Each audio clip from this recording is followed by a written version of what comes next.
pricked his ears, and Bristol followed the direction of his gaze. A toddler stood in the middle of the streaming crowd, sobbing as people bumped into him. He could get knocked down and trampled. "Clear the way!" Bristol's shout and Toby's plowing body cut a path through the crowd. They reached the boy just when another panicked adult thudded into him. Bristol grabbed the child as he started to topple and hefted him in her arms. "It's okay, buddy." Bristol used her best soothing tone as the little boy sobbed in her ear. Toby charged ahead and led the way out of the crowd, probably as eager as Bristol to escape the jostling and bumping. "See the doggy? Look at the doggy." The boy stopped the painful screaming and sniffed, his blue-eyed gaze drawn to the black dog pulling them ahead. They emerged in the open air outside the fleeing mob. "Toby." Bristol's one word brought Toby back to her side, the dog reaching his nose in the air to sniff the boy's dangling foot. Bristol spotted a female police officer posted at the entrance to the complex.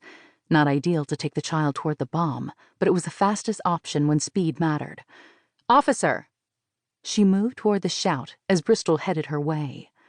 "Lost child?" Bristol nodded and handed the boy over. "Would you find his parents? And I need to get in. Explosives detection." Bristol pulled out her private investigator's dog handling license as ID. "Go ahead." The officer pointed toward the glass door she had been standing at before, the farthest left of the entrance doors. Must be locked from the inside or partitioned off, since none of the visitors were using it. "Thanks." Bristol walked quickly to the door just as a German Shepherd emerged from the crowd, an MPD officer in tow. The 40-something man's familiar sturdy build and 5'6" height that matched hers brought a smile to Bristol's lips. Officer Rick Miles and his canine, Duke. Her smile faded as quickly as it had come. She couldn't be sure what kind of reception she'd get from her former coworker, even though they'd been close enough friends that he and his wife had hosted her for dinner a couple times. She opened the door and held it for the other canine team. "Hey, Bachmann, good to see you." Miles gave her a smile as he passed through with Duke. "You too, Miles."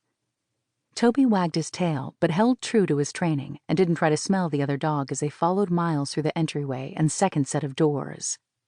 They rounded the barricade blocking the entry from the escaping people and stopped in the lobby, where the crowd dwindled to a trickle as the remaining visitors exited. "I'm glad the sergeant called the Phoenix Canine Agency to bring you in, too." Miles's green eyes pulsed with his characteristic insatiable energy. "Nick is out with an injury." "Oh, no." Heavy blow to the MPD bomb unit, losing the canine star of their most experienced detection team. "Is it bad?" "Just a sprain. Training injury. I'm glad we have backup now with your new partner." Miles grinned at Toby. "Me too." Relief washed through her. Maybe Miles understood why she had left MPD's bomb squad to join the private canine security and detection agency owned by Phoenix Gray. "So what have we got here?" Miles dropped his smile. "I was told the threat indicated an intention to blow up the dam, so there could be one or more devices anywhere in the building, or in the dam itself." Nerves twisted her insides. She'd hoped the target was a new visitor center, not the actual dam. She swallowed hard. "Wouldn't that cause flooding?" "Probably. The safety supervisor for the dam is supposed to meet us." "That's me." The masculine voice with a hint of roughness singed her ears. It couldn't be. "Sorry to be late." She turned to see the source of the voice. "I was overseeing the event." Remington Jones stood 6 feet away, his sentence dying off as his gaze locked on her face.